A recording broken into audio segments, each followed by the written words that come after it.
Buenos días, ¿cómo están? Vamos a empezar el desarrollo del módulo segundo del programa. Ese módulo segundo, en primer lugar, habla del concepto de derechos humanos, que ya de algún modo anticipamos al analizar las distintas escuelas de abordaje del tema del derecho en general y de los derechos humanos en particular, y de que eventualmente podemos definir los derechos humanos como aquellos derechos esenciales de la persona humana, los derechos humanos como aquellos que han sido consagrados normativamente en forma expresa, o eventualmente podemos decir que los derechos humanos son tales en la medida en que son efectivamente gozados por las personas. Y uno puede tener dentro de esos diversos abordajes conceptualizaciones diferentes que permiten este tipo de definiciones que, como ya dijimos, el sistema internacional de derechos humanos, en los preámbulos de las convenciones internacionales, tanto de la Organización de Estados Americanos como de las Naciones Unidas, justamente rescatan estos abordajes. A los derechos humanos como derechos esenciales, a los derechos humanos como derechos que necesariamente deben ser positivizados, aún dentro del sistema internacional, y como derechos humanos que deben ser efectivos. Es decir, que una obligación principal del Estado que suscribe esas convenciones internacionales es hacer efectivo esos derechos. Con lo cual, bueno, hay diversos enfoques, hay diversos abordajes, hay también, digamos, quienes adhieren a determinadas teorías de carácter absoluto o universal, y hay quienes relativizan la cuestión de la justificación de los derechos humanos como tales, y ponen hincapié central o en la vigencia, en la efectividad concreta, o en conceptos, como ya vimos, que también hoy por hoy es fuertemente arraigado en la doctrina de los derechos humanos, del principio de dignidad humana como parámetro para determinar si ese derecho debe ser considerado o no un derecho humano en la medida en que hace a una vida digna.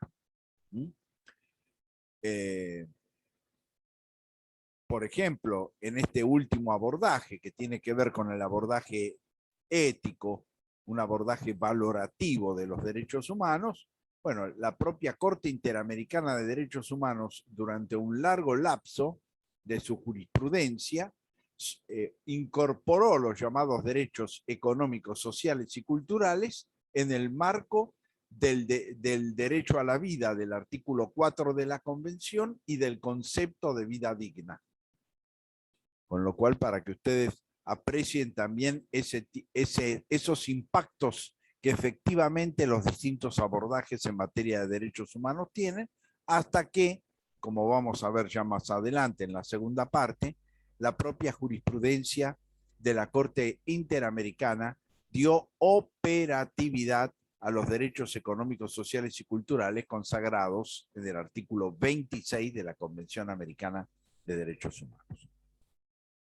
Con lo cual, este es el enlace que existe entre los abordajes de justificación de los derechos humanos y la conceptualización de los derechos humanos.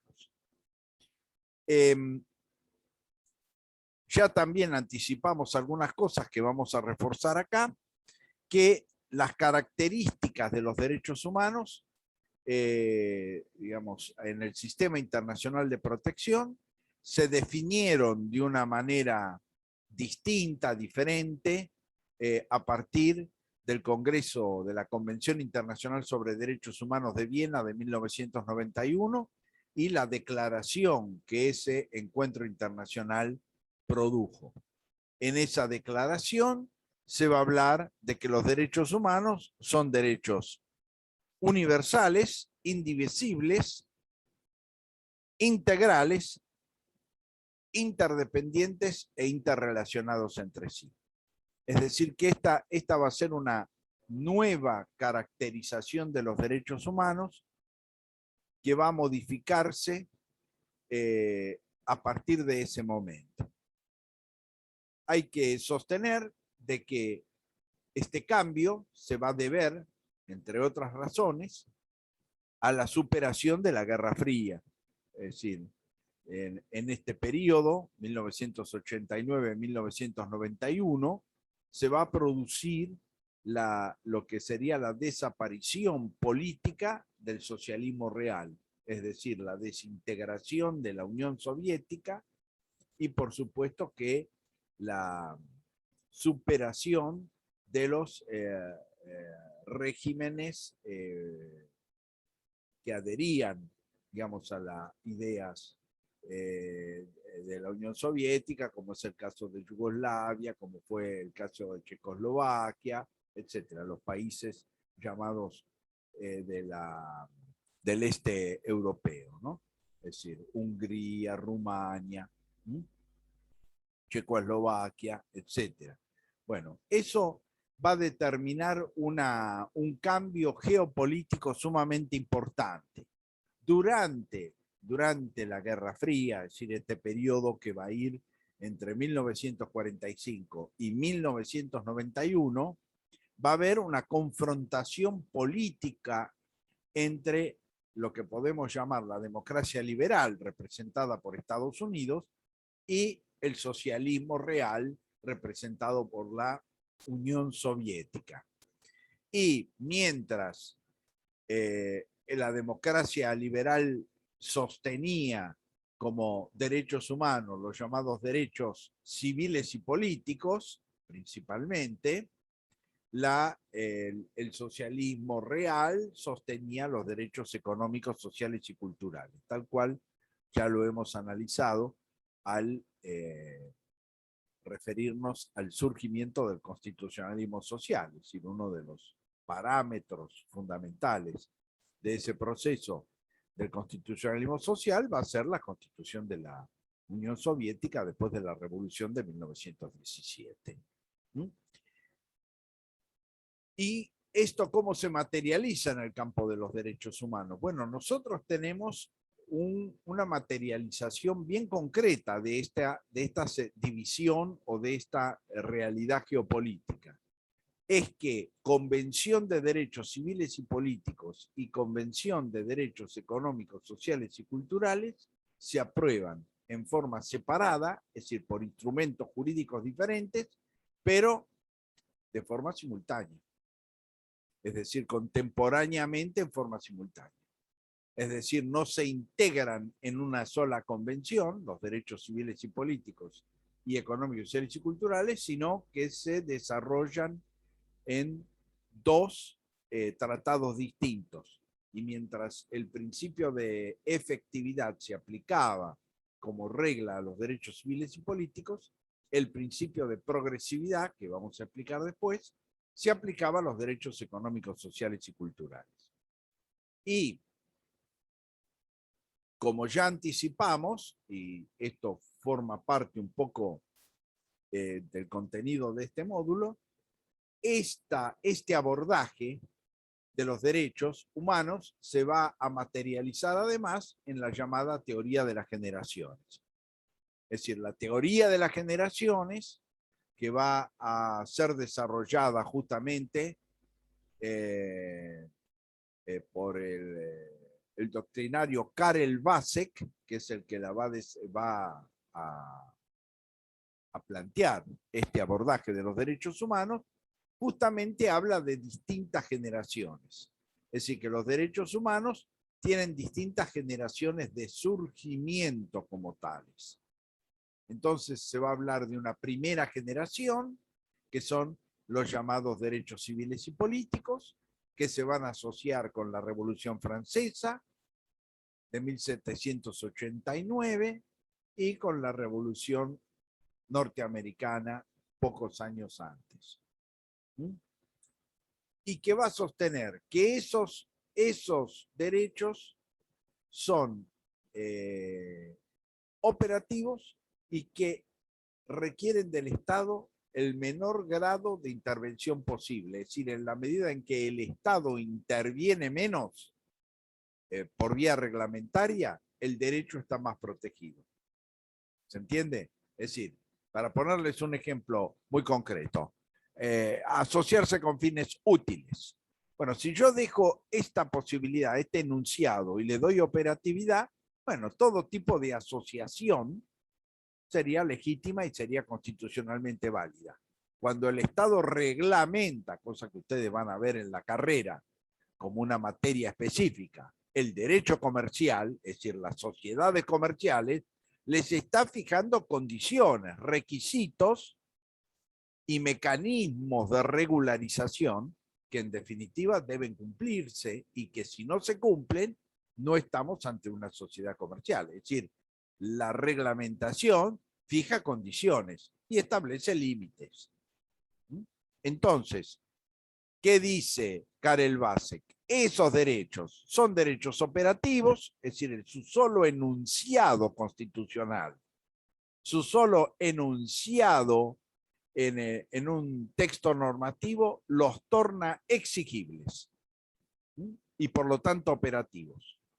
Y frente a ello el Estado debe tener la menor intervención posible, porque con esto garantiza. Yo digo, bueno, libertad de expresión, publicar las ideas de la prensa sin censura previa. Si yo no reglamento las formas distintas de exponer esas ideas por la prensa, bueno, entonces esto da una amplitud y una libertad amplia. Si yo empiezo a decir, no, usted para tener un diario tiene que constituirse como sociedad comercial, tiene que tener determinado capital, etcétera, bueno, ya te lo estoy limitando. Si no tengo el capital, si no constituyo la sociedad. Es por eso que en general, bueno, en nuestro régimen legal, bueno, lo que es el derecho escrito o los medios impresos, bueno, no están sujetos a reglamentación previa para su reconocimiento como medio. Entonces, esta es una primera aproximación. La segunda tiene que ver con los derechos de segunda generación. ¿Cuáles son esos derechos? Esos derechos son los derechos económicos, sociales y culturales. Son una segunda generación porque emergen y son reconocidos como tales. Recién a principios del siglo XX. Como ya dije, Constitución de Weimar de 1919, Constitución Mexicana de 1917 y la Constitución de la Unión Soviética posterior a la Revolución de 1917. Entonces ahí tenemos el surgimiento de los derechos económicos, sociales y culturales. ¿Qué va a decir Vasek? Esos derechos exigen activismo estatal, porque es lo que la doctrina ha definido en términos muy generales como derechos de acceso. Es decir, el derecho a la educación como un derecho social, lo que quiere garantizar es el acceso a la educación. Es decir, que haya bancos, que haya escuelas y que haya lugares suficientes para que toda la población que debe ser educada lo pueda hacer. ¿Eso que exige del Estado? Acciones. Si el Estado se mantiene indiferente y no hace nada, evidentemente ese derecho de acceso no se puede materializar. Si el Estado no construye escuelas, si el Estado no forma docentes, si el Estado no refacciona las escuelas existentes, etcétera, bueno, esto quedaría librado a la iniciativa privada y a la capacidad económica eventual de la población. Ya está. Entonces, ¿qué dice Vasek? En ese caso hace falta activismo estatal. Y por lo tanto, estos derechos económicos, sociales y culturales son derechos, como diríamos, en expectativa, que se van a materializar en la medida en que el Estado active, lleve adelante acciones concretas. Por último, va a hablar de los derechos de tercera generación. Estos derechos de tercera generación son los llamados genéricamente derechos colectivos. Y de esos derechos de tercera generación, el más importante y el que va adquiriendo cada vez más trascendencia actual es el derecho al medio ambiente sano, es decir, a la protección medioambiental. ¿Cuál es la diferencia respecto a lo anterior? Es que para que esos derechos sean efectivamente protegidos, hace falta la coordinación estatal. Es decir, la protección del medio ambiente no se puede materializar como tal solamente si un Estado individualmente mantiene una política adecuada. Hace falta que esa política sea consensuada por una mayoría de estados. Y fundamentalmente, por ejemplo, de los estados que son más fuertemente responsables de los problemas ambientales actuales, ¿no? Es decir, de la contaminación ambiental, del recalentamiento global, etcétera. Bueno, los estudios establecen que el proceso industrial norteamericano en el mundo genera más del 25% del total de la contaminación global. Con lo cual, ¿esto qué significa? Bueno, que hace falta coordinación, pero hace falta también principalmente la voluntad de los 10 estados más responsables de esa contaminación. Si esos estados se mantienen al margen, entonces las posibilidades de dar operatividad y efectividad a esa protección son muy débiles o casi nulos. Es por eso que los últimos convenios de Naciones Unidas, los últimos convenios de Naciones Unidas sobre protección al medio ambiente, exige de que para que el tratado sea operativo, los estados que lo suscriben representen el 55% al menos de la contaminación global. Esto refleja la necesidad del acuerdo. Es decir, porque ¿qué pasa? Bueno, el fenómeno de la contaminación, que después vamos a ver también en la segunda parte, cuando vamos a ver cuando hablemos de los llamados derechos colectivos, en general sucede que son los países ricos los más responsables y son los países pobres los que reciben las peores consecuencias de la contaminación ambiental. Los países pobres rápidamente adhieren a ese tipo de convenciones, pero tienen un impacto muy bajo sobre la reducción real de las causas que generan ese calentamiento. Entonces, ¿qué va a decir Karel Vacek? Bueno, esos derechos exigen coordinación. Es decir, ya no basta la conducta individual del Estado.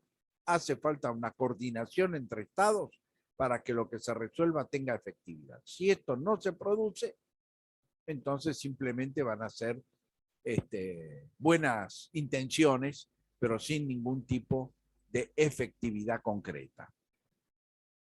Simplemente, para poner un ejemplo de lo conflictivo que resulta la temática, simplemente tener en cuenta que el presidente anterior, Trump, de Estados Unidos, negaba el calentamiento global. Es decir, simplemente decía que eso no era cierto. Es decir, para que ustedes vean el nivel, digamos, de conflictividad que existe en este contexto, ¿no?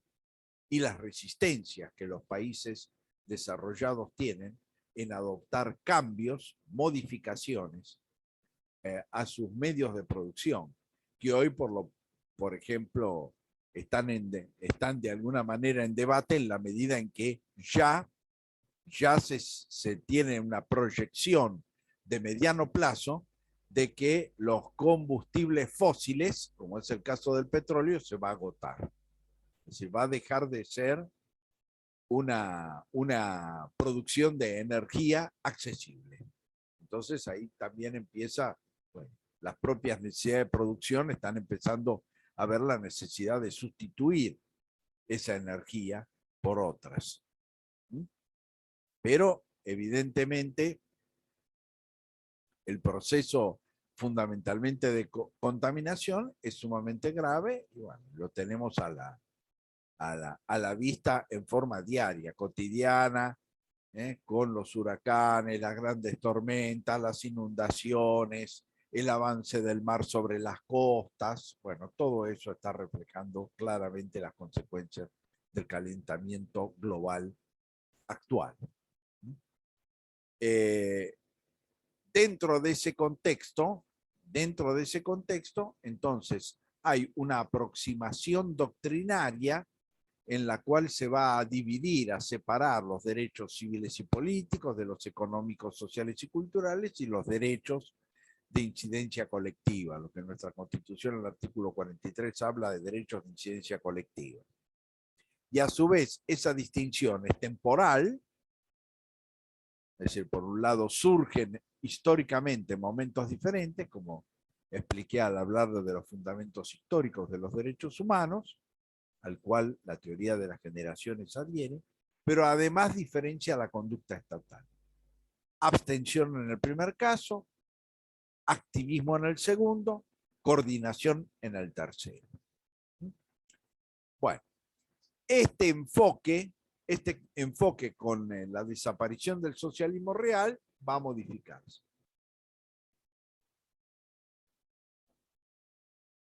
Y es ese cambio geopolítico el que va a permitir ahora ver la relación entre derechos civiles y políticos y derechos económicos, sociales y culturales en un sentido más integral.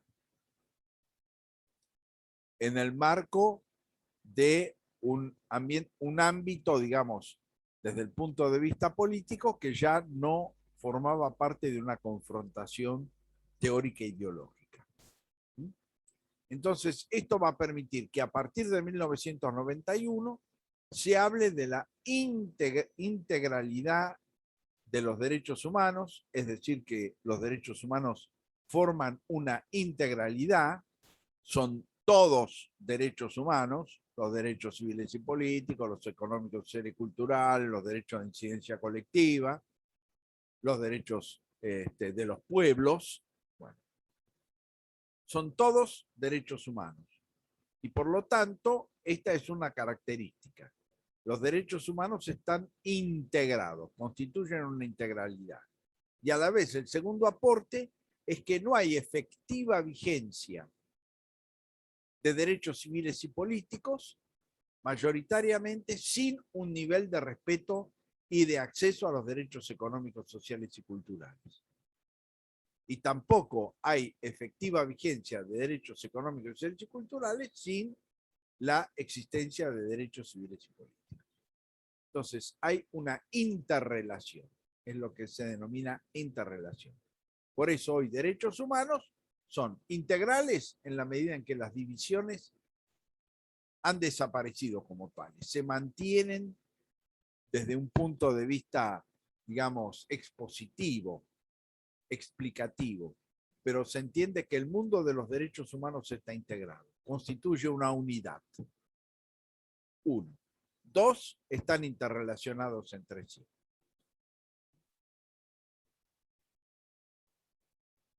Es decir, que no hay efectiva, es decir, sin educación no hay un ejercicio responsable de los derechos políticos. Si la persona no tiene educación, no sabe leer y escribir, y no sabe hacerse sordomudo, no sabe hacerse entender por escrito, etcétera, etcétera, esto está limitando las posibilidades concretas de ejercer su derecho político al sufragio.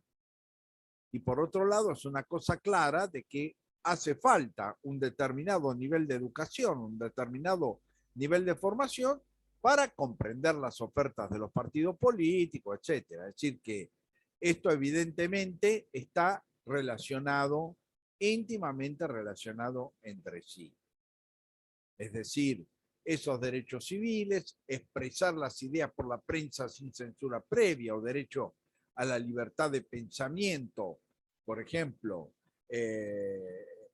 al derecho a la información, y bueno, exigen un nivel de cultural determinado, un nivel de comprensión un nivel de acceso a la lectura, un nivel de comprensión de textos, etcétera. Es decir, evidentemente la persona con ninguna formación educativa, analfabeta, etcétera, bueno, tiene serias limitaciones de acceso a la información. Es indudable. Entonces, lo que ha establecido en la actualidad, y esto se ha sostenido reiteradamente en materia de derechos humanos, es que hay una integralidad y hay una interdependencia de esos derechos. Ya no son ámbitos estancos en los cuales se podía sostener que podía haber plenos derechos civiles y políticos y cero derechos económicos, sociales y culturales, o a la inversa. Hay una interrelación y una interdependencia entre los mismos para un ejercicio efectivo de cada uno de ellos. A su vez, este sistema, digamos, estas características, sí mantienen algunas de las características clásicas y fundamentales. La primera de ellas, la característica de la universalidad, es decir, este principio de universalidad, de por sí el sistema internacional de los derechos humanos lo consagró inicialmente, es decir, la Declaración de 1948 es Declaración Universal de los Derechos Humanos. Es decir, la característica de universalidad es una característica primaria, inicial de los derechos humanos. A diferencia de lo que está sucediendo con la integralidad e interdependencia, donde es una conceptualización mucho más actual y contemporánea. La universalidad tiene que ver con una caracterización de inicio, original de los derechos humanos. ¿Qué representa universal? ¿Por qué se habla que los derechos humanos son universales? Bueno, por un lado, porque todas las personas, todos los individuos, todos los seres humanos tienen derecho y son titulares de derechos humanos. Es decir, tienen derecho a acceder a los derechos y tienen titularidad sobre los mismos. Es decir, esto es un principio, el principio de universalidad básico. Es decir, el sistema de derechos humanos no distingue, no dice tal o cual goza de los derechos. En principio, si ustedes leen la Declaración Universal de Derechos Humanos o leen determinados instrumentos de derechos humanos, como el Pacto Internacional de Derechos Civiles y Políticos, el Pacto Internacional de Derechos Económicos, Sociales y Culturales, o la Convención Americana de Derechos Humanos, dice toda persona. Define al titular como toda persona. Es decir, que no hace ningún tipo de distinción.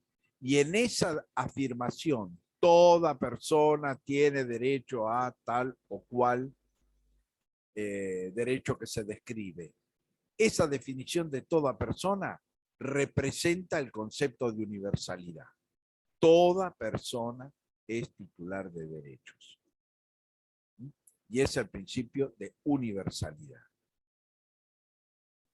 Hay que decir de que a pesar de que esas convenciones reafirman el carácter universal de los derechos, ha habido prácticas sociales fuertemente arraigadas que han excluido a determinados sectores sociales de su goce. Y esto ha hecho necesario el dictado de convenciones de carácter específico, es decir, que abordaran situaciones específicas, pero no porque esa persona es titular de derechos a partir de esas convenciones específicas, sino que esas convenciones específicas lo que pretenden es reforzar el carácter de titular de derechos humanos de ese sector social desplazado. Un ejemplo, hay varios ejemplos entre los tratados jerarquizados. por ejemplo, la Convención para la Eliminación de la Discriminación Racial, por ejemplo. ¿Qué significa? Bueno, que la discriminación racial ha sido un factor de exclusión en el ejercicio y el goce de los derechos humanos. Piensen ustedes, simplemente, para poner un ejemplo, porque siempre, bueno, miramos al norte y decimos, bueno, Estados Unidos un ejemplo de la democracia liberal en el mundo. Los derechos de los negros, o los derechos civiles de los negros, recién se reconocieron en 1964, y por supuesto que la discriminación racial ha continuado, y hay, bueno, ejemplos más que sobrados de que esa discriminación existe. Hay estudios, por ejemplo, de la aplicación de la pena de muerte en los Estados Unidos, donde se puede demostrar fácilmente que las posibilidades de que un negro sea condenado a muerte, pero cuatriplica o quintuplica la posibilidad de que fuese condenado a muerte un blanco, por ejemplo, como autor del mismo delito. Es decir, que la discriminación continúa. Lo hemos visto en la acción, en los últimos tiempos, en la acción policial. Es decir, una cosa es cuando se detiene a un blanco, otra cosa es si se detiene a un negro. Es decir, que esto no significa que la discriminación racial no perdura, pero quiero decirles que está muy fuertemente arraigada determinadas discriminaciones raciales. No, esas discriminaciones raciales hoy se refieren también a los pueblos originarios, es decir, a las comunidades indígenas, se refiere a los afrodescendientes en general, también en este momento. El Comité para la Eliminación de la Discriminación Racial hace hincapié en estos aspectos, y simplemente podemos ver en nuestro entorno, en las condiciones sociales en que viven las comunidades originarias en la Argentina y el trato que reciben. Es decir, es evidentemente que esa práctica sigue existiendo. Ahora, la Convención Americana de Derechos Humanos o el Pacto Internacional de Derechos Civiles y Políticos dice que conforme la raza se va, o conforme la etnia se va a gozar de determinados derechos. No, dice toda persona. Pero la práctica discriminatoria ha forzado al dictado de estas convenciones. Lo mismo ha sucedido con el tema de la Convención de Derechos del Niño, ya mucho más reciente, aprobada en 1989. Esa convención, ¿por qué? Los tratados generales de derechos humanos excluyen a los niños, niñas y adolescentes. No, no los excluyen. Pero los órdenes normativos internos, en general, le han dado el tratamiento de discapacitados, es decir, que no tienen capacidad civil, no son titulares de derechos y dependen de la voluntad de sus representantes legales. Eso fue una regla que justamente comenzó a quebrarse a partir de la Declaración de los Derechos del Niño, que le da a ese niño, niña o adolescente derecho a asociarse, derecho a expresar sus ideas, derecho a tener su propia religión, etcétera. Es decir, ser lo que se denomina o se ha llamado sujeto de derecho. Ahora, esto quiere decir que la Convención Americana de 1969, que tiene 20 años anterior, ¿excluía al niño, a la niña y al adolescente? No, no la excluía, de ninguna manera. Además tiene un artículo especial, el artículo 19, que habla en particular de la situación de niños, niñas y adolescentes, pero el derecho no se respetaba. Entonces aparece esta necesidad de generar tratados específicos en materia de derechos humanos. Otro ejemplo, la Convención para la Eliminación de toda forma de discriminación contra la mujer, que ya vimos en la clase anterior, es una práctica que persiste, que perdura en el tiempo, pero que justamente es esa discriminación social la que ha generado la necesidad de convenciones particulares que ya no hablan de discriminación legal, sino también hablan de la necesidad de combatir la discriminación social. Entonces, la discriminación racial, la discriminación contra la mujer, contra los niños, niñas y adolescentes son prácticas sociales sobre todo, más que jurídicas. Y esos tratados exigen superar esas prácticas por parte del Estado. Es decir, que ya no solamente debe dictar leyes no discriminatorias, sino que debe procurar que la discriminación social instalada sea superada. Bueno, todo eso ha generado una multiplicidad de tratados internacionales que tienen que ver con esa justificación. Pero el carácter universal aparece reafirmado desde los orígenes, Declaración Universal de los Derechos Humanos de 1948, y por los tratados generales en materia de derechos civiles y políticos, económicos, sociales y culturales, por ejemplo, han incorporado, Convención Americana de Derechos Humanos, incorporado el acceso a esos derechos a toda persona sin distinción, ni de raza, ni de sexo, ni de condición social, etcétera, etcétera, etcétera. Y además lo reafirman esas convenciones en forma expresa, prohibiendo ese tipo de discriminaciones. Pero a pesar de eso, no han logrado efectividad. Y esto ha movido al dictado de estos tratados específicos. Pero no se dictan esos tratados como consecuencia de que no hay universalidad consagrada normativamente, sino que esa consagración normativa de la universalidad resultó insuficiente para la protección efectiva de los derechos humanos de determinados sectores sociales. Además de la titularidad, es decir, que toda persona es titular de derechos, la universalidad a través de las convenciones internacionales de derechos humanos procura como objetivo universalizar también la conceptualización de esos derechos, es decir, qué entendemos por libertad de pensamiento, libertad de expresión, qué entendemos por derecho a la información, etcétera. Es decir, una universalización conceptual. En el primer tema que está en el módulo 4 del programa, justamente aborda el tema de la universalidad y la diversidad cultural, que es otro de los aspectos importantes para señalar, en el sentido de que si bien se procura una universalidad de los derechos humanos, es una aproximación y una definición de los derechos humanos desde el mundo, digamos, occidental.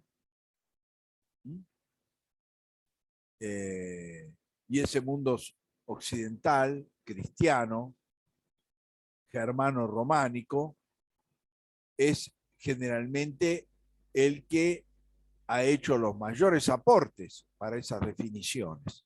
Y esto hace que, evidentemente, aparezcan también conceptualizaciones de derechos humanos de tipo regional, como es el caso del sistema africano de derechos humanos, donde la reivindicación principal del sistema de derechos humanos, cosa que en nuestro caso interamericano no consta y no figura como una reivindicación básica, es el reclamo de la indemnización por los países coloniales de las tropelías y la apropiación de los recursos de ese continente. Es decir, constituye una reivindicación básica porque evidentemente hay una comprensión de que la actual situación de pobreza en la cual se encuentra sumido gran parte del continente africano se debe a las expoliaciones de los recursos naturales que los países coloniales llevaron adelante. Y además, esta reivindicación se torna muy fuerte. ¿Por qué? Porque si bien para nosotros el colonialismo como tal es un fenómeno que finalizó, digamos, a comienzos del siglo XIX. ¿Eh? En los casos africanos, recién se va a obtener su propia independencia en un proceso de descolonización que se va a empezar a desarrollar a partir de la década de 1960 en adelante, es decir, la segunda mitad del siglo XX. Entonces, el impacto de ese proceso de colonización también es mucho más fuerte, ¿eh? Porque ese proceso de expoliación de los recursos se extendió mucho más en el tiempo. Entonces, ¿cuál es la reivindicación primaria? Bueno, el reclamo de esas reparaciones por esas conductas expoliatorias. Entonces, también ese proceso reivindicatorio se ubica dentro de determinadas contextos históricos que son diferenciados. Por supuesto que nuestro sistema jurídico continental, por otro lado, se nutre, digamos, de los sistemas, de los sistemas jurídicos europeos continentales y guardamos, digamos, dentro del desarrollo jurídico y del desarrollo filosófico de nuestro pensamiento de derechos humanos, una visión, digamos, eurocentrista, lo que se llamaría una visión eurocentrista de los derechos humanos, que de alguna manera es la que expresan estas convenciones y tratados internacionales.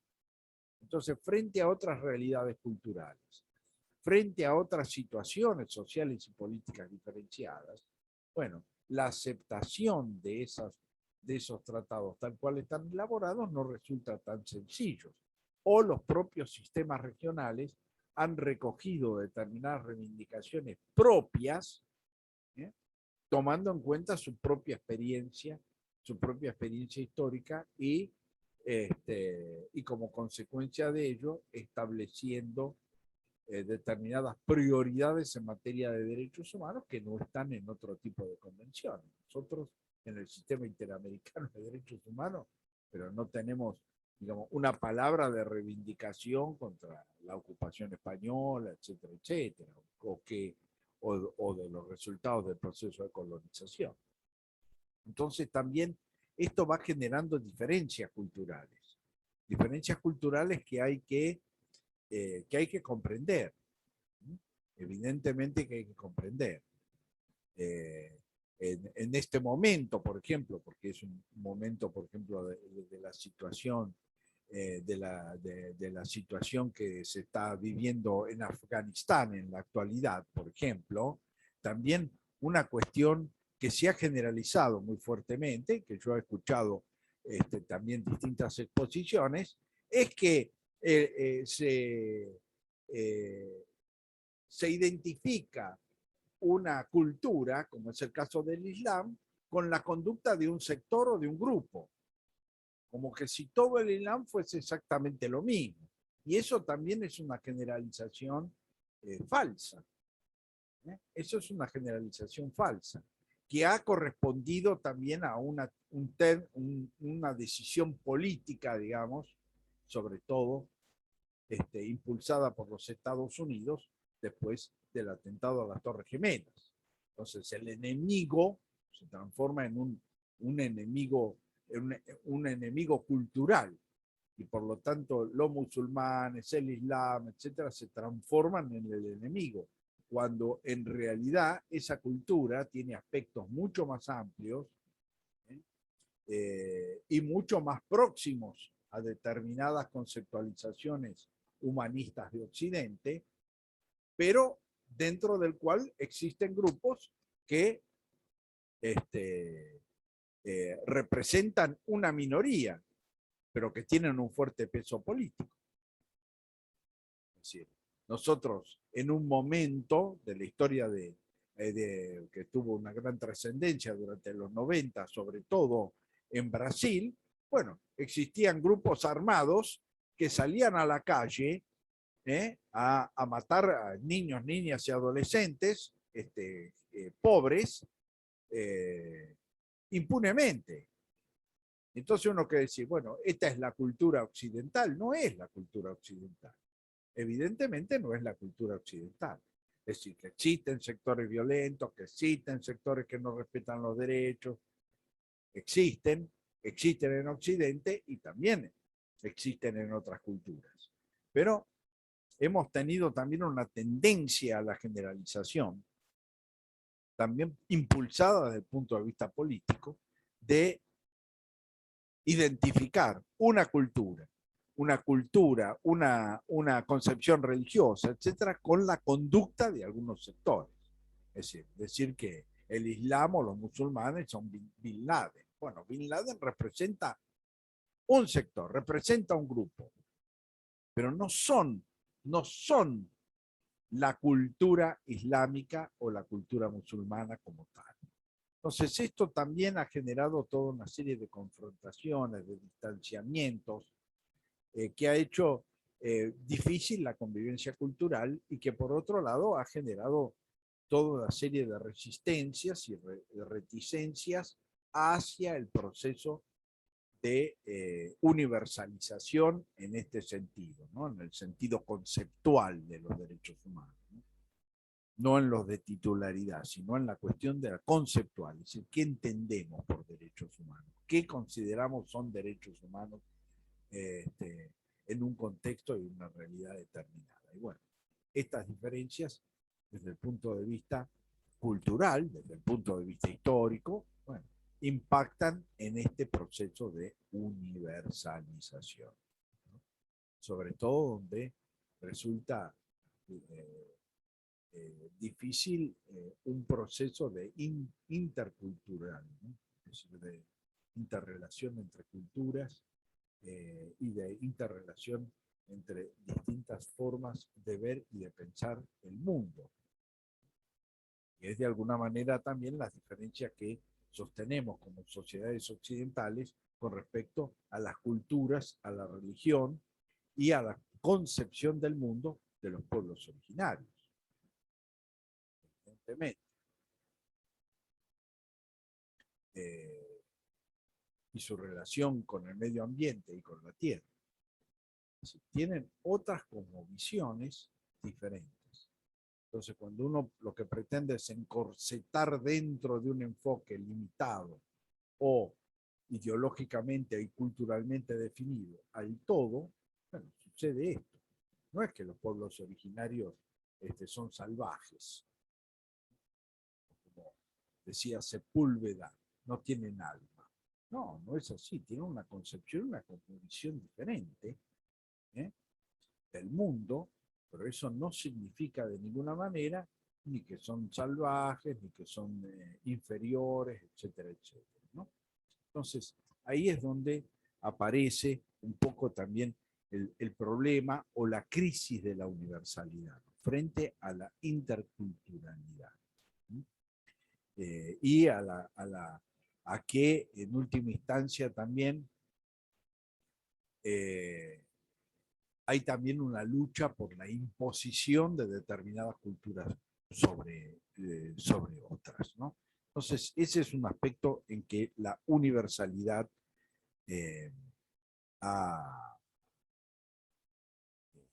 está de alguna manera en crisis desde, vuelvo a insistir, la idea de la conceptualización de los derechos humanos. La otra característica es la indivisibilidad, es decir, los derechos humanos son indivisibles, constituyen una integridad. Es decir, yo no puedo decir, bueno, una persona tiene el derecho a la protección de su integridad personal, tiene el derecho a su integridad personal en su composición total del derecho, no una parte, una porción o un sector de ese derecho. Tiene la totalidad del derecho, de lo que ese derecho consagra y determina. Por lo tanto, en la actualidad, la universalidad, la indivisibilidad, la integralidad y la interdependencia son las características predominantes de los derechos humanos contemporáneos, digamos, que se han consolidado y se reafirman permanentemente en el sistema internacional a partir de 1991 en adelante.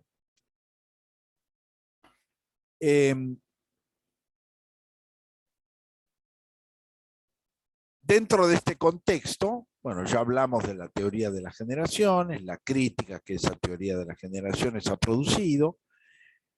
Decimos que la clasificación de derechos humanos a partir de estas características tiene un valor pedagógico o de sistematización, pero no de jerarquización.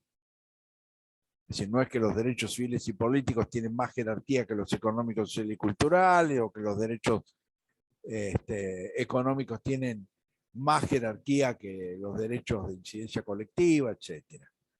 Es decir, desde una posición expositiva, ejemplificadora o de categorías de derechos, bueno, seguimos manteniendo esta distinción sin que esto represente jerarquías diferentes. Es decir, no quiere decir que los derechos civiles y políticos son más importantes que los económicos, sociales y culturales, o a la inversa. Entonces, o por lo menos desde mi perspectiva, esa clasificación perdura, pero es una clasificación tendiente a la sistematización de los derechos, pero no a la jerarquización de los mismos. Sin perjuicio de ello, en la doctrina constitucional argentina hay un constitucionalista muy importante, que fue el doctor Miguel Ángel Menequian, que siempre sostuvo la idea de la jerarquización de los derechos humanos. Y sobre todo, una jerarquización que entendía era aplicable frente a los conflictos en materia de derechos humanos.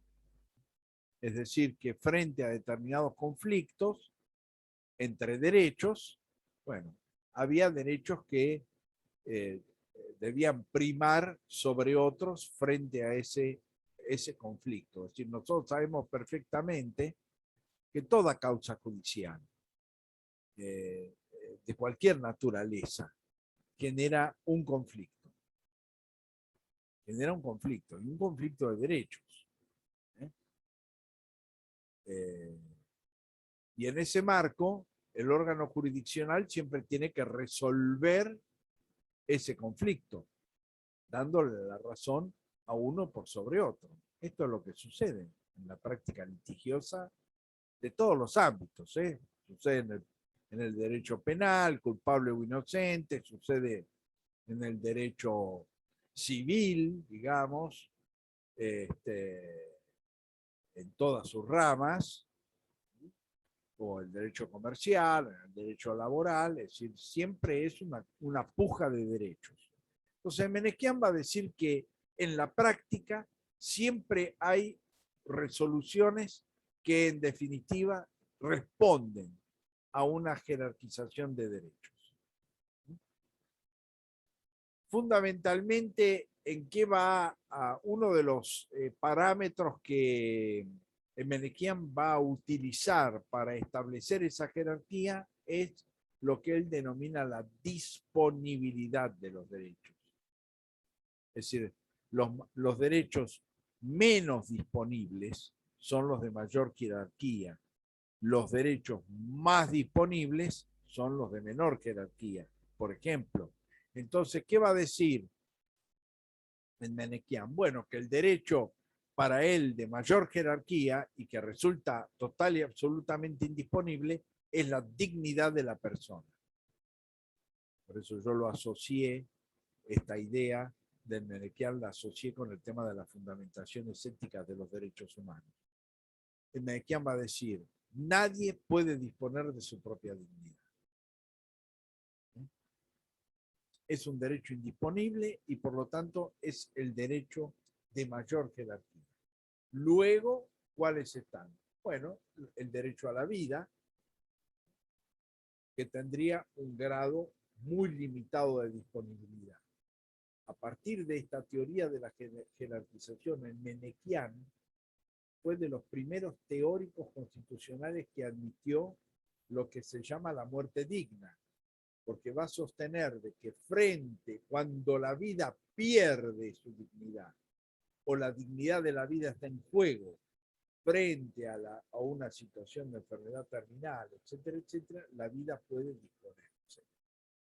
Entonces, él va a ser uno de los teóricos que justamente en el marco de esta jerarquización va a decir: la dignidad se impone sobre la vida, y cuando las condiciones de esa vida se tornan indignas, entonces hay la posibilidad de disponer de ella, por ejemplo. Por supuesto que por debajo va a colocar los llamados derechos personalísimos, donde por supuesto está el derecho a la integridad personal, es decir, el derecho al buen nombre y honor, por ejemplo, ¿no? El derecho a la privacidad, que serían derechos de una menor jerarquía. Por debajo de ello el derecho, digamos, el de la libertad de expresión, el derecho a la información. Y finalmente va a ocupar los derechos patrimoniales. Es decir, que los derechos patrimoniales son los de mayor disponibilidad. Y por lo tanto están en una escala inferior. Por ejemplo, se va a utilizar distintas categorías y sobre esas categorías va a establecer un orden jerárquico. Y él lo que va a sostener que en la práctica, si bien ese orden jerárquico no se quiere reconocer, es decir, no se reconoce expresamente porque es un posicionamiento teórico que él ha sostenido casi aisladamente en la doctrina constitucional argentina, va a decir que esto en la práctica concreta sucede. Y que cuando lo que está en juego es el derecho a la vida con relación a otro derecho, o el derecho a la privacidad frente a la posibilidad de difusión de determinadas imágenes, bueno, la privacidad va a tener un predominio sobre esa libertad. Porque la posibilidad de disponibilidad de la privacidad de otro es mucho más limitada. En cambio, los derechos económicos, bueno, yo puedo con los derecho a la propiedad, etcétera, yo puedo disponer, puedo donar, puedo, qué sé yo, vender, puedo disponer libremente, sin demasiadas restricciones o limitaciones. Y que esto genera una jerarquía. El concepto de jerarquía de los derechos humanos, digamos, vuelvo a insistir, es un concepto que no se ha afianzado en la doctrina constitucional. El Menequian lo ha defendido toda su vida, es decir, escribió muchos artículos, además de abordarlo en su Tratado de Derechos Humanos, de Derecho Constitucional en forma específica y amplia, pero no ha sido compartido por otros sectores. En general, la doctrina constitucional y la jurisprudencia de la Corte Suprema de Justicia de la Nación no hablan de la existencia de jerarquías. Van a decir que los derechos y las obligaciones constitucionales conviven entre sí. Y lo que va a definir frente a un conflicto la opción por un derecho o por otro, o por una obligación frente a un derecho, tiene que ver con lo casuístico, con las características del caso. En general, lo que la Corte va a sostener es que la Constitución debe ser interpretada como una integridad, es decir, como una totalidad, por una parte, y que por el otro lado, los conflictos entre derechos no pueden representar per se la negación de uno por sobre el otro, sino que van a ser las características casuísticas, las situaciones del caso, las que van a definir en una situación concreta, en un conflicto concreto, qué prevalece. Hay dos ejemplos jurisprudenciales que de alguna manera sintetizan este criterio de interpretación de la Corte. Uno de los casos fue un caso que se resolvió en la década del 80, que fue Ponseti de Balbín. El caso Ponseti de Balbín es un caso que tiene que ver con la aparición de una fotografía de Ricardo Balbín en terapia intensiva poco tiempo antes de su muerte. Entonces, el conflicto que se da es entre la privacidad, por un lado, y el derecho a la información, por otro. ¿Qué va a decir la Corte en el caso Ponseti de Balbín? Va a decir, uno, la fotografía se obtuvo en forma subrepticia y sin autorización de la familia. Es decir, esto va a ser una característica. Entonces, ¿qué está diciendo acá? Que si hay una invasión a la privacidad aceptada o tolerada o autorizada, ya la vulneración de esa privacidad cede. Es decir, esto es lo mismo que sucede, por ejemplo, en los llamados reality shows, ¿no?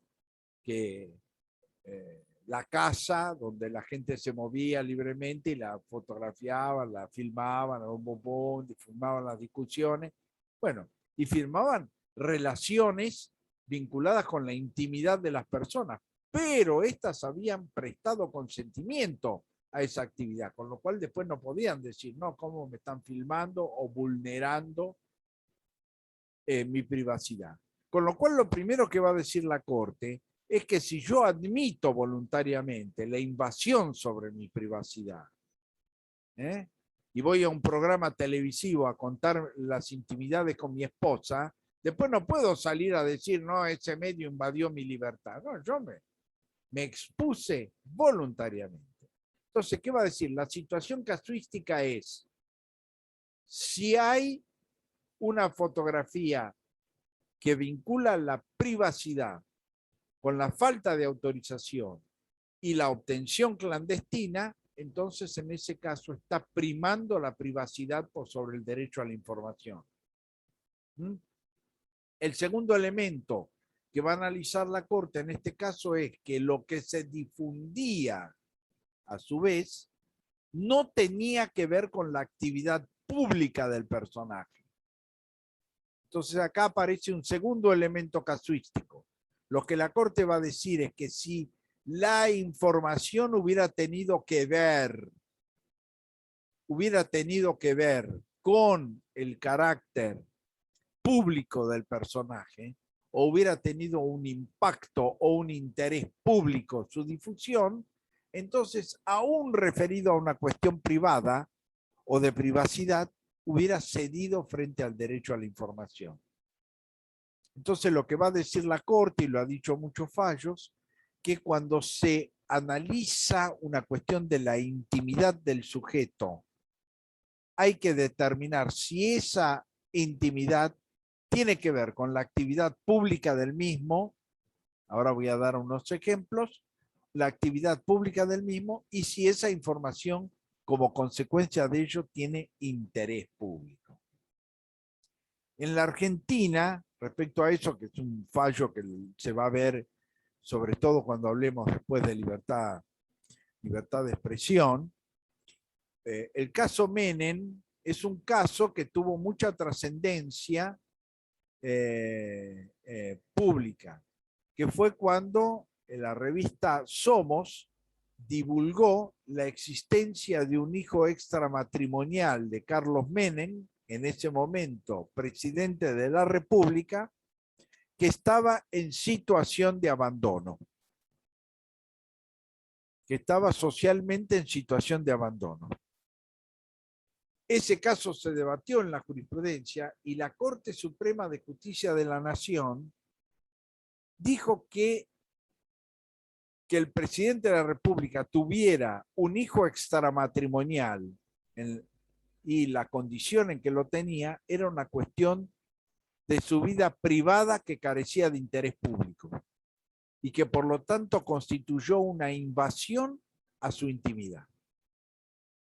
Esos casos luego fueron a la Comisión Interamericana de Derechos Humanos y a la Corte Interamericana de Derechos Humanos finalmente, y la Corte falló en sentido contrario, diciendo de que el hecho de que se divulgara que un presidente de la República tenía un hijo extramatrimonial en estado de abandono tenía un interés público vinculado con que si un presidente no puede cuidar de su propio hijo, mucho menos va a cuidar responsablemente de los intereses de terceros o del interés de la sociedad.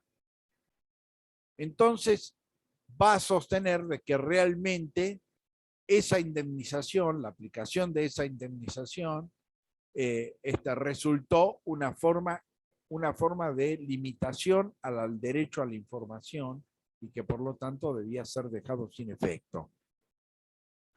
Entonces acá lo que va a jugar, en definitiva, no es si el hecho es intimidad y libertad y entonces siempre la intimidad prevalece sobre el derecho a la información o a la inversa, el derecho a la información sobre la privacidad, sino va a tener que ver con la forma en que se obtiene la información, sobre el carácter público del personaje vinculado y de la relación de lo divulgado con la actividad pública de la persona.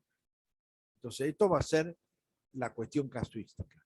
No hay predominio, de acuerdo a la interpretación de la Corte, no hay predominio entre un derecho sobre otro, sino hay una situación casuística que hace que determinado derecho prevalezca u otra situación casuística que haga que prevalezca el otro derecho. Como dije antes, si yo presto consentimiento que mi intimidad se exponga públicamente, es decir, si la familia de Balbín le hubiera dicho al periodista, sí, entre y saque la foto, después no podía decir cómo sale esa foto en la primera página de la revista 7 Días. Porque yo di el consentimiento, di el acuerdo. No lo di, se obtuvo sobrepticiamente, eso hace a la ilegitimidad de acceso a esa intimidad. Entonces es la cuestión casuística. Otro hecho que de alguna manera no refleja un conflicto entre derechos, sino refleja un conflicto entre un derecho y una obligación constitucional. Es el caso Portillo. El caso Portillo también tuvo una gran trascendencia jurisprudencial porque fue la primera que reconoció la objeción de conciencia, la existencia de la objeción de conciencia. Es decir, que no cumplir con una obligación sobre la base de mi objeción de conciencia, es decir, por razones religiosas, éticas o morales. El caso Portillo, ¿cuál es el conflicto? Cuando existía el servicio militar obligatorio y se cumplía a los 18 años ese servicio militar obligatorio, pero la ley civil establecía la mayoría de edad a partir de los 21,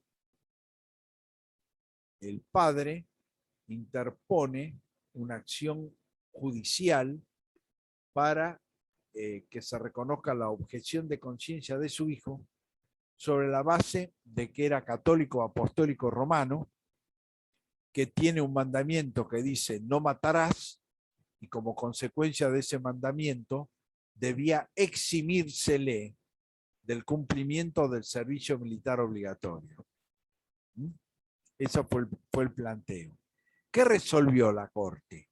Bueno, la Corte resolvió siguiendo esta tesis de que los derechos entre sí o los derechos y las obligaciones entre sí no pueden por regla general suprimir total y absolutamente uno sobre otro.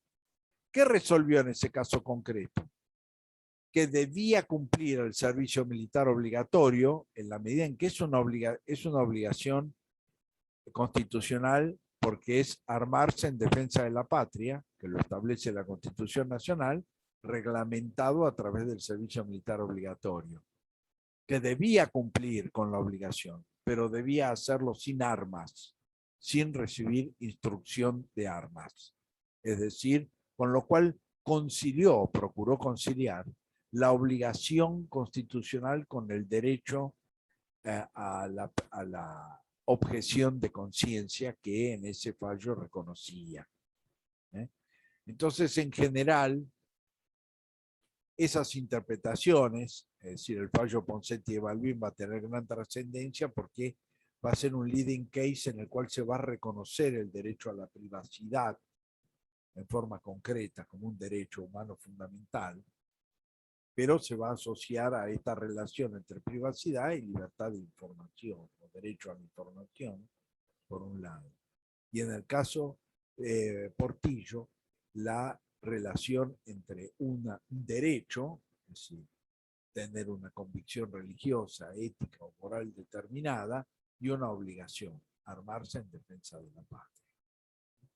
Por supuesto que en la práctica concreta, el reconocimiento de esta objeción de conciencia en materia del servicio militar obligatorio luego quedó sin efecto, digamos, porque como consecuencia del caso Carrasco, durante la primera presidencia de Carlos Menem se resolvió derogar el servicio militar obligatorio porque Carrasco fue un colimba que murió por los tratos recibidos por los superiores cumpliendo el servicio militar obligatorio. Entonces se entendió que eso llevó finalmente a la eliminación del servicio militar obligatorio en la Argentina, lo que rige hasta la actualidad. El cumplimiento del servicio militar es voluntario. Las Fuerzas Armadas sí lo deseo, pero no puedo ser llevado compulsivamente a su integración. Bueno, entonces esto es lo que marca un poco esta relación, ¿no? Es decir, para la mayoría de la doctrina constitucional, para la mayoría de la jurisprudencia, porque también la Corte Interamericana de Derechos Humanos lo ha manifestado, en el sentido de que no hay jerarquías, no hay órganos jerárquicos en la Convención Americana de Derechos Humanos y la interpretación jurisprudencial de la Corte Nacional, habría una situación de igualdad o de convivencia o interrelación entre derechos sin supremacía entre las mismas. Que en definitiva la opción por uno u otro de los derechos en conflicto o la opción entre un derecho y el cumplimiento de un deber lo va a resolver la cuestión casuística o de hecho.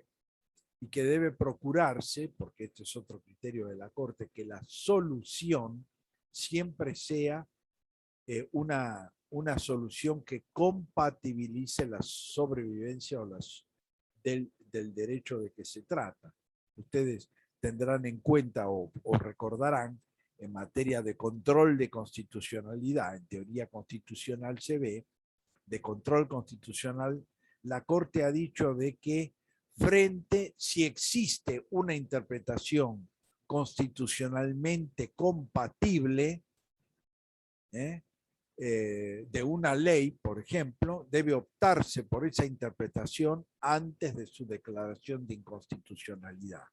Es decir, que la inconstitucionalidad de una norma es lo que se denomina la última ratio, la última razón, la última alternativa.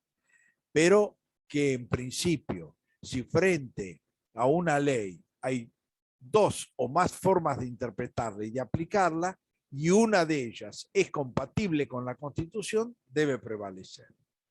Porque en principio debe estarse a la supervivencia del orden normativo. Y que su inconstitucionalidad o no aplicación es, digamos, una última razón, un último motivo. Bueno, todo esto hace que en general la doctrina constitucional hable de equiparación de derechos y no de jerarquía entre derechos, ¿no? Pero Menequian ha sido uno de los, o ha sido un gran defensor en de la jerarquización de derechos.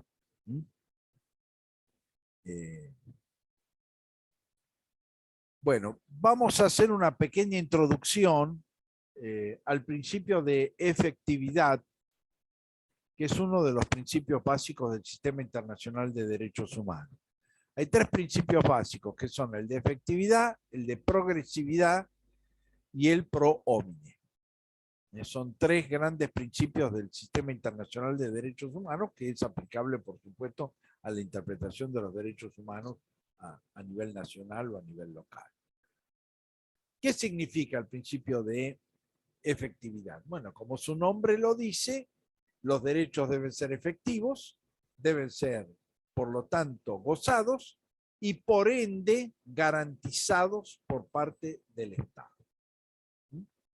Esto hace a la efectividad del derecho. La Corte Interamericana de Derechos Humanos ha centrado el principio de efectividad en el enunciado que contiene el artículo primero de la Convención Americana de Derechos Humanos, que establece que los estados tienen la obligación de respetar y garantizar los derechos humanos. Sobre ese enunciado van a establecer la diferencia entre respetar y garantizar. Y en última instancia, dos tipos de acciones a cargo del Estado que son complementarios. Cuando se habla de respetar los derechos humanos, la Corte Interamericana dice, el Estado, sus agentes, no pueden ir en contra de los derechos consagrados en la Convención Americana de Derechos Humanos. Es decir, no pueden obrar en contra. No pueden obrar en contra. Eso es, tanto los tres poderes del Estado, es decir, poder legislativo, poder ejecutivo y poder judicial, por un lado, deben respetar los derechos consagrados en la Convención y por lo tanto no pueden obrar en contra de su existencia, de su vigencia, de su respeto, y por supuesto que eso luego se extiende a todos los órganos dependientes de esos poderes. Hablamos de las policías provinciales, hablamos de los servicios penitenciarios provinciales o federales, es decir, hablamos de todo tipo de órganos administrativos, etcétera. Bueno, todos deben obrar respetando los derechos consagrados en la Convención. Esta es la obligación central. Y ya la Corte Interamericana lo ha dicho en forma reiterada, que una sentencia judicial contraria a la Convención, contraria a ella, se torna en ilegítima o en ilegal. Una ley contraria a la Convención Americana es contraria al sistema de la Convención y el Congreso debe respetarlo. Una decisión del Poder Ejecutivo contrario a la Convención Americana es una forma de no respetar la Convención. En ese contexto, la Corte Interamericana además ha establecido principalmente para el Poder Judicial lo que se llama el control de convencionalidad de oficio.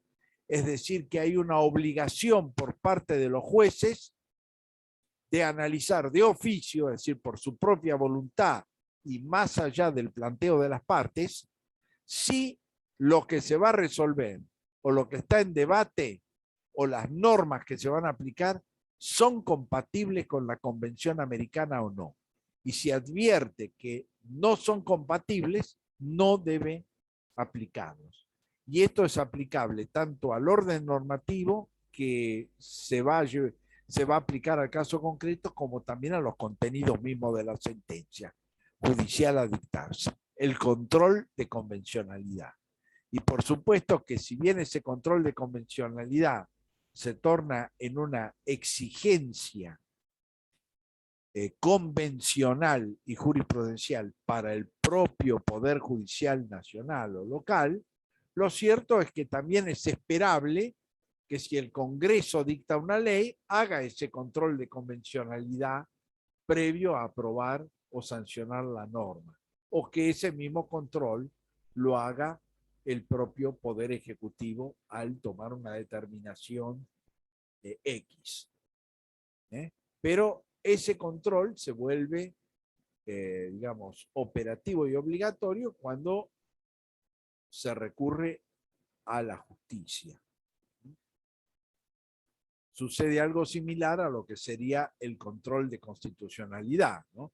Es decir, ese control se torna imperativo para el Poder Judicial, pero eso no excluye que el Congreso analice evidentemente una ley y su compatibilidad con la Constitución, o un presidente de la República analice si lo que resuelve se ajusta o no a los términos de la Constitución vigente. Pero desde el punto de vista operativo se torna en una obligación para el Poder Judicial, como también frente al control de constitucionalidad es una obligación que recae sobre el Poder Judicial, pero que por supuesto no excluye a los restantes poderes, pero en estos restantes poderes es una alternativa, una opción, es una cuestión optativa. Entonces, el tema de respetar los derechos humanos, bueno, se contempla que los órganos estatales no deben violarlos, órganos estatales que implican los tres poderes del Estado. Implican los tres poderes del Estado. Y que esta obligación de respetar, de algún modo, se materializa a través de este control de convencionalidad previo a la toma de una decisión. El otro aspecto de la efectividad que está enunciado en el artículo 1 de la Convención es garantizar. ¿Qué se ha entendido? Que es una obligación positiva por parte del Estado. Es lo que Germán Vidar Campos ha definido como la obligación del Estado de eliminar los obstáculos que obstan al goce efectivo de un derecho en determinadas circunstancias. Es decir, garantizar significa acciones positivas. Garantizar significa obrar del Estado en el sentido de hacer posible el acceso al ejercicio efectivo del derecho a la totalidad de las personas, tal cual está enunciado en la Convención Americana. Y por supuesto que en ese contexto, bueno, existen distintas situaciones que exigen acciones del Estado diferenciadas. La obligación de garantizar, por ejemplo, ha dicho la Corte Interamericana de Derechos Humanos, es mayor por parte del Estado cuando mayor es la vulnerabilidad de la persona que está privada de su ejercicio. Entonces ahí hay una cuestión que esa obligación de garantizar se torna, digamos, más importante, más efectiva y exige mayor acción por parte del Estado cuando mayor es el grado de vulnerabilidad de la persona. Y por supuesto que el grado, la vulnerabilidad inicial dentro del sistema interamericano y global de los derechos humanos es la pobreza o la indigencia. Este es el factor primario de vulnerabilidad. Las personas que están en condición de pobreza o condición de indigencia, bueno, es la condición de vulnerabilidad más generalizada y es frente a los cuales el Estado tiene mayores obligaciones de garantizar el goce de los derechos. Otra cuestión que también han analizado es cuando la suerte del sujeto depende exclusivamente del Estado. Está bajo la exclusiva jurisdicción del Estado. Esto lo ha aplicado mucho la Corte Interamericana respecto a las personas privadas de libertad, tanto en unidades penitenciarias como en centros asistenciales, ¿no? Es decir, no solamente hablamos de personas privadas de libertad en unidades penitenciarias, sino quienes aún por razones de salud o por razones de seguridad se ven privadas de poder desplazarse libremente. Entonces, ¿qué va a decir en este caso la Corte? Que esa obligación de garantizar se extrema porque esa persona depende exclusivamente, por ejemplo, en la protección de su salud, de la acción estatal. Exclusivamente. Es decir, si una persona privada de libertad no recibe una asistencia médica adecuada, no es que puede ir después a un sanatorio o puede hacerse atender por otro profesional. No. Se ve absoluta y totalmente privado de la asistencia. Y ese es otro factor de vulnerabilidad que se ha analizado. La dependencia exclusiva a cargo del Estado. Cuando el sujeto está bajo la dependencia exclusiva del Estado, ahí la obligación de garantizar se profundiza. O si la persona está en un fuerte grado de vulnerabilidad. Entonces ese grado de vulnerabilidad a la vez, bueno, tiene que ver con la pobreza, tiene que ver con la indigencia, pero también tiene que ver con la condición social, tal cual lo define el artículo 75, inciso 23 de la Constitución. Niñas, niños y adolescentes, personas con discapacidad, personas mayores, mujeres, son de aquellos grupos sociales que la propia Constitución reconoce en la condición de vulnerabilidad y autoriza el dictado de acciones positivas por parte del Estado. Es decir, esta conceptualización a la que he hecho referencia está presente en el artículo 75, inciso 23 de la Constitución Nacional. Bueno, dejamos acá y mañana seguiremos analizando entonces los principios generales de los derechos humanos, completando este que hemos referido hoy y los dos restantes mañana. Hasta mañana. Hasta mañana. Muchas gracias.